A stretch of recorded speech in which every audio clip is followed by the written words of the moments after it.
Kalau di media-media mereka selalu dieluh-elukan. Di media-media mereka selalu diagung-agungkan. Oh, pahlawan divisa, kita harus dukung mereka, kita harus bela mereka. Faktanya ketika membuat peraturan, mereka tidak berpikir bagaimana nih mereka mau pulang.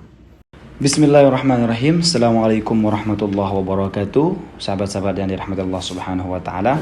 Tentunya teman-teman, pada kesempatan kali ini saya ingin membahas tentang peraturan atau dampak peraturan pemerintah kita yang membatasi jumlah penumpang untuk masuk ke Indonesia. Dan ini teman-teman berdampak terhadap teman-teman kita yang akan pulang ataupun ingin kembali ke Arab Saudi karena tidak adanya penerbangan. Banyak maskapai memilih berpikir 100 kali mungkin untuk melakukan penerbangan ke Indonesia kalau jumlahnya dibatasi. Tentunya teman-teman, pada kesempatan kali ini saya ingin menyuarakan aspirasi daripada teman-teman kita yang memang sudah banyak sekali datang atau masuk ke DM, ke inbox, ke WhatsApp kita dan telepon tiada henti teman-teman kita. Bahkan sampai-sampai saya kemarin mengalihkan panggilan saya ke salah satu rekan saya agar dia juga kebingungan dia menerima telepon daripada teman-teman kita. Baik teman-teman, di sini teman-teman saya ingin membahas 7 dampak orang yang menerima atau menjadi korban daripada peraturan ini. Maksudnya adanya peraturan ini ada 7 golongan atau 7 tipe orang atau WNI yang kesusahan atau yang menjadi dampak atau menerima dampak daripada peraturan ini teman-teman. Siapa saja teman-teman kita itu? Ini sudah saya rangkum dan kita sudah tadi satukan dan kita sudah pilih-pilih teman-teman kita yang memang mereka ingin kembali ke Indonesia dengan berbagai macam alasan. Tentunya di sini yang pertama teman-teman adalah teman-teman kita yang menerima dampak daripada peraturan pemerintah kita ini adalah mereka yang pertama adalah mereka yang sudah lama tidak bekerja di Arab Saudi dan ingin pulang ke Indonesia. Itu sekarang telah pupus harapan mereka untuk pulang ke Indonesia. Di sini pemerintah harus tahu, pemerintah kita, khususnya pemerintah Indonesia harus tahu bahwa di Arab Saudi khususnya teman-teman kita banyak teman-teman kita yang sudah lama tidak bekerja. Sudah hampir 2 tahun mereka tidak bekerja, nganggur. Adapun yang bekerja mungkin sampingan dan itu pun tidak layak ya untuk kehidupan di Arab Saudi, penghasilan sekecil itu. Dan mereka berusaha mengumpulkan uang sedikit demi sedikit. Ada juga yang dibantu oleh teman-temannya karena mereka sudah lama tidak bekerja. Seperti video yang sebelumnya itu ada Pak Hudayfi, itu sudah hampir 2 tahun tidak bekerja dan alhamdulillah beliau pulang pada kepulangan sebelumnya.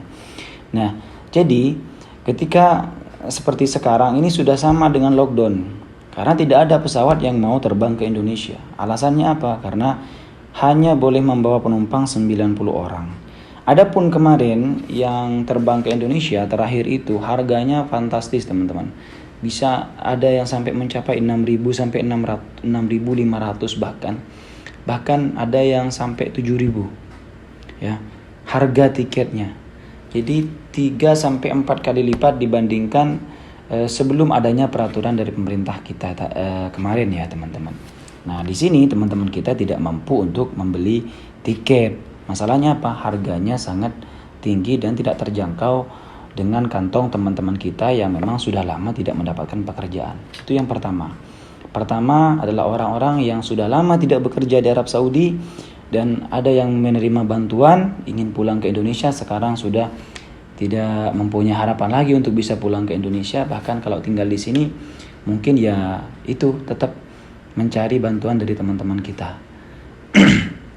Itu yang pertama. Kemudian yang kedua adalah mereka yang sudah lama tidak mendapatkan gaji utuh atau mereka yang mendapatkan pemotongan gaji karena adanya pandemi COVID-19. Jadi banyak cerita di antara teman-teman kita, apalagi di sektor perhotelan ya teman-teman, yang harus pemerintah tahu. Teman-teman yang ada di sektor perhotelan itu sekarang ada yang cuma digaji 200 real per bulan. Ya, itu selama 12 bulan, ada yang 18 bulan cuma digaji 200. Dan kemarin kita usahakan untuk minta bantuan kepada KJRI. Alhamdulillah sudah dapat mereka ya, karena memang 200 real kalau tidak mendapatkan pekerjaan di luar, mereka punya keluarga di rumah yang harus dinafkahi. Mereka punya orang tua, mereka punya sanak saudara, mungkin ada yang punya anak, ya punya istri. 200 real uang Indonesia nggak nyampe 1 juta, nggak cukup teman-teman. Nah ini mereka sudah tidak betah di sini, minta pulang. Sekarang giliran mereka mau pulang, tidak ada penerbangan. Kalaupun ada penerbangan, harga tiket pun melambung tinggi teman-teman. Jadi itu yang pemerintah harus tahu. Dan semoga pemerintah mendengar keluhan teman-teman kita yang ada di Arab Saudi, sehingga nanti ketika mengeluarkan peraturan itu ada solusi buat teman-teman kita. Ya, jadi kan ini nggak ada solusi. Apa nanti solusi buat teman-teman kita yang ketujuh ini, 7 orang ini? Yang 7 tipe orang ini apa solusi buat mereka nanti dari pemerintah kita Indonesia? Ya, semoga nanti pemerintah mendengarkan keluhan daripada teman-teman kita. Yang ketiga adalah mereka yang sudah mendapatkan tiket, mereka gagal terbang. Banyak teman-teman kita, saya nerima telepon tiap hari, tiap detik itu teman-teman. Itu mereka adalah rata-rata orang yang sudah mendapatkan tiket tanggal 7 Oktober ke belakang. Ada yang 5 Oktober. Kenapa penerbangan saya cancel? Mereka tidak bertanya ke orang-orang yang menjual tiket, tapi larinya ke saya karena saya memberikan informasi itu kemarin. Ya, itulah konsekuensi. Tapi buat teman-teman, ketika sudah ada cancel tiket, itu jangan tanyakan kepada saya. Tanyakan kepada agen pembookingan tiket kalian. Pastikan tiket kalian itu aman. Ya, pastikan tiket kalian itu nanti bisa di-reschedule ketika penerbangan sudah normal kembali. Sebenarnya sih sekarang itu normal penerbangan ya teman-teman, cuman karena adanya peraturan kemarin itu ya, Saudi Airlines yang awalnya penuh, yang 3 hari sekali jadwal penerbangan ke Indonesia, sekarang sudah tidak ada. Qatar Airways yang harusnya tiap hari ada, Etihad yang harusnya 4-5 hari sekali, semuanya sudah nggak ada penerbangan ya, karena adanya pembatasan penumpang itu teman-teman. Itu yang ketiga ya, teman-teman kita yang sudah mendapatkan tiket dan sekarang gagal terbang. Bahkan itu mereka rata-rata sudah mendapatkan exit. Exit itu ketika kita sudah mengambil exit, final exit ataupun exit atau cuti itu hanya dibatasi 2 bulan. Setelah penerimaan exit itu kita masih punya waktu 2 bulan di Arab Saudi sebelum kita keluar meninggalkan mamlakah. Kalau sudah lewat dari 2 bulan, mereka harus membayar denda, teman-teman. Ya, jadi itu yang harus pemerintah tahu. 4 adalah teman-teman kita, mereka yang mau exit mandiri. Exit mandiri ini bapak-bapak dan ibu-ibu atau anggota dewan yang sering membuat peraturan. Mereka ini adalah orang-orang ilegal yang tiket membayar sendiri. Exit mereka sudah tidak punya majikan. Final exit mereka tidak punya majikan, harus mereka bayar sendiri. Datang ke Jawazat, ya, datang ke Jawazat. Ada juga yang dibantu oleh KJRI Jeddah ataupun KBRI Riyadh. Lalu tiket mereka bayar sendiri dan PCR sendiri, semuanya ditanggung sendiri. Sekarang mereka tidak bisa pulang dan banyak teman-teman kita, lebih mungkin dari 70 orang yang sudah mendapatkan exit, ya, dan tidak bisa terbang ke Indonesia. Kenapa? Karena tidak adanya penerbangan. Ya. Jadi buat pemerintah, semoga mereka mendengar keluhan ataupun jeritan daripada teman-teman WNI kita yang ada di Arab Saudi. Ini mereka sudah mengeluarkan biaya banyak, mereka ini ilegal, sudah tidak punya majikan yang bertanggung jawab tentang kehidupan mereka di Arab Saudi. Apa-apa ditanggung sendiri. Kasihan kalau mereka ini jadi gagal pulang ke Indonesia. Mereka ini cuma ingin pulang, Pak. Ya. Kelima adalah mereka yang dalam proses deportasi atau mereka yang sedang berada di dalam tarhil. Jadi ada orang-orang ilegal ditangkap, ya, masih dalam proses pendataan di dalam tarhil atau dalam proses deportasi, mereka tidak bisa terbang. Kenapa? Karena biasanya orang-orang yang dideportasi ini hanya menggunakan maskapai Saudi Airlines. Ya, maskapai Saudi Airlines. Sekarang maskapai Saudi Airlines tidak ada penerbangan ke Indonesia. Bayangkan ini teman-teman. Berapa lama mereka harus mendekam di dalam sumisi? Ya, berapa lama mereka harus menunggu sampai peraturan ini kembali normal. Jadi mohon dengan sangat teman-teman kita ini share video ini agar pemerintah kita mendengar, ya, pemerintah kita mendengar keluhan daripada teman-teman kita. Kemudian keenam adalah mereka yang akan pulang, ya, tidak dibelikan tiket. Ada orang-orang yang tidak dibelikan tiket oleh majikannya, mereka sampai berdebat dengan majikannya, asalkan saya bisa pulang, saya bayar tiketnya. Ternyata pas sudah sepakat, ya, ini ada 3 orang mungkin yang sudah sepakat kemarin, sudah sepakat saya menggebu-gebutan, saya pengen pulang dan saya bilang mau bayar tiket sendiri. Sudah disepakati diambilkan exit, ternyata mereka ketika nelpon ke saya tidak ada penerbangan, sampai mereka nangis-nangis. Gimana dong, kata mereka, sudah dapat persetujuan dari kafil atau sponsor, malah sekarang penerbangannya yang tidak ada. Jadi itu yang ke-6. Lalu yang ke-7 adalah mereka yang akan kembali ke Arab Saudi. Mereka yang akan kembali ke Arab Saudi terancam tidak bisa kembali ke Arab Saudi. Kenapa? Karena tidak ada penerbangan ke Indonesia, otomatis dari Indonesia pun tidak ada ke Arab Saudi. Garuda teman-teman sudah tidak beroperasi mulai dari 3 bulan sampai 4 bulan yang lalu. Mereka tidak akan melakukan penerbangan sebelum penerbangan dari Indonesia ataupun umroh dibuka. Itu yang saya dengar dari para staf Garuda, ya, bahkan dari Pak Nanonya langsung, dari manajer Garudanya di Jeddah, mengatakan kita Mas Azam tidak akan melakukan penerbangan kalau, ya, situasi penerbangan belum normal, karena mereka hanya mendapatkan kerugian. Ya, berangkatnya kosong, pulangnya tidak penuh. Itu yang selalu terjadi kepada Garuda. Makanya ketika ada Garuda itu kita selalu berusaha untuk bagaimana teman-teman kita ini beralih ke Garuda, ya, Garuda dan Saudi Airlines. Ya, kenapa? Karena ini adalah maskapai nasional kita dan Saudi Airlines adalah maskapai nasional Arab Saudi yang mereka juga pulang ke Indonesia itu biasanya membawa teman-teman kita yang dideportasi. Jadi kita mohon kepada pemerintah kita agar mengkaji dan mempertimbangkan kembali setiap peraturan yang dikeluarkan agar pahlawan devisa kita ini tidak menjadi korban, ya, dari peraturan tersebut. Kalau di media-media mereka selalu dieluh-eluhkan, di media-media mereka selalu diagung-agungkan. Oh, pahlawan devisa, kita harus dukung mereka, kita harus bela mereka. Faktanya ketika membuat peraturan, mereka tidak berpikir bagaimana nih mereka mau pulang. Contohnya sekarang nih Pak, 7 orang ini terkena dampak daripada peraturan pemerintah kita.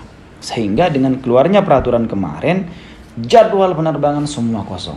Tidak ada jadwal penerbangan ke Indonesia. Yang awalnya setiap hari ada penerbangan, mereka tinggal pilih maskapai Etihad, Emirat, Qatar, Saudia. Sekarang sudah tidak ada lagi penerbangan itu, teman-teman. Entah apa yang terjadi. Kita pun juga bingung ketika mencari jadwal, kok nggak ada sama sekali. Mulai dari tanggal 1 itu kosong semua. Bahkan ada pun yang tanggal 30 itu harganya melambung tinggi. Itu pun hanya ada satu, yaitu Saudi Airlines. Dan banyak teman-teman kita yang sudah mendapatkan tiket ini dari Arab Saudi ataupun dari Indonesia ke Arab Saudi, itu semuanya batal terbangnya. Jadi itu saya ulangi lagi buat pemerintah kita, ketika membuat peraturan, kita harap ada solusi juga buat teman-teman kita. Jangan hanya membuat peraturan, ya, tapi tidak ada solusi buat teman-teman kita. Nah, sekarang apa nih solusi buat teman-teman kita ini? Yang pertama tadi adalah orang-orang yang sudah lama tidak bekerja. Ini ingin pulang ke Indonesia. Gimana caranya mereka bisa pulang kalau tidak ada penerbangan ke Indonesia? Yang kedua adalah mereka yang sudah lama tidak mendapatkan gaji utuh ataupun mereka yang sudah mendapatkan pemotongan gaji. Ada mereka yang mendapatkan 20%, ada yang hanya mendapatkan 40% dari gaji mereka. Dan mereka ini ingin pulang, kalau tidak ada penerbangan, kasihan mereka lama-lama di Arab Saudi. 3, mereka yang sudah mendapatkan tiket itu banyak sekali yang gagal terbang. Dan saya setiap hari mendapatkan telepon dari orang-orang seperti itu, teman-teman. Setiap detik, setiap saat hanya orang-orang yang seperti itu yang nelpon kepada saya, Mas Azam saya gagal terbang, ini. Pokoknya capek saya. Bahkan WA saya tuh penuh, hampir hari ini saja hampir lebih daripada 1.000 orang yang WA bertanya tentang penutupan bandara ini, teman-teman. Kemudian yang keempat adalah orang mereka yang mau pulang itu ingin exit mandiri. Semua biaya ditanggung sendiri, tapi ketika seperti ini, mereka ada yang sudah mendapatkan exit cuma dijatah 2 bulan. Kalau sampai dalam 2 bulan ini tidak ada penerbangan atau 1 bulan ini tidak ada penerbangan, tentunya mereka harus ambil exit lagi dan harus keluar biaya lagi, ya. Yang kelima adalah mereka yang dalam proses deportasi. Mereka yang ada di dalam Sumeshi, di dalam tempat penampungan untuk dideportasi, itu mereka akan lama di dalam, teman-teman. Akan lama di dalam karena tidak ada penerbangan. Sampai nanti ada peraturan terbaru. Yang keenam adalah mereka yang akan pulang tidak dibelikan tiket, mereka harus beli tiket sendiri. Mereka sekarang tidak mampu beli tiket, teman-teman. Yang ketujuh adalah mereka yang ingin kembali ke Arab Saudi. Contohnya kemarin tanggal 1 Oktober itu banyak teman-teman kita yang gagal terbang. Dan yang tanggal 5, tanggal 7, tanggal 9, yang tanggal 10 itu harusnya ada penerbangan ke Arab Saudi. Sekarang sudah tidak ada lagi. Jadi buat pemerintah kita mohon tolong dengarkan suara teman-teman kita, jeritan daripada teman-teman kita, jeritan dari teman-teman pahlawan devisa kita. Ya, kalau membuat peraturan paling tidak itu pikirkan dampaknya ataupun ada solusi buat teman-teman kita. Paling tidak kalau tidak bisa seperti itu, kirim pesawat ke Arab Saudi untuk teman-teman kita yang akan pulang ke Indonesia. Alasannya, kalau seumpama alasannya Wisma Atlet penuh dengan kedatangan orang-orang, ya udah tinggal stop peraturan karantina itu bagi orang-orang yang sudah menerima vaksin, tidak usah dikarantina, ya, biar negara tidak bertambah bebannya dong. Orang-orang yang datang dari Indonesia yang sudah 2 kali vaksin, ditawakalnya sudah 2 kali vaksin, itu tidak ada karantina loh. Jadi buat pemerintah Indonesia, kalaupun teman-teman kita ini sudah divaksin 2 kali, harap nyampe ke sana nggak usah dikarantina. Udah, itu aja selesai. Udah mereka dari sini bawa tes PCR negatif, udah vaksin 2 kali, masih dikarantina 8 hari. Gimana pemerintah kita nggak semakin berat ya menanggung biaya daripada teman-teman kita di Wisma Atlet. Jadi itu saja mungkin teman-teman, semoga video ini didengarkan oleh pemerintah kita. Bantu share video ini ke media sosial kalian. Ada 7 orang yang terkena dampak dari peraturan pemerintah kita yang baru. Oke, teman-teman, terus dukung channel ini untuk terus menyuarakan suara daripada teman-teman pahlawan devisa kita, agar pemerintah kita selalu memperhatikan para pahlawan devisa kita, wabil khusus para WNI yang ada di Arab Saudi. Oke, teman-teman, itu saja mungkin video dari saya. Semoga bermanfaat. Sampai jumpa di video berikutnya. Assalamualaikum warahmatullahi wabarakatuh.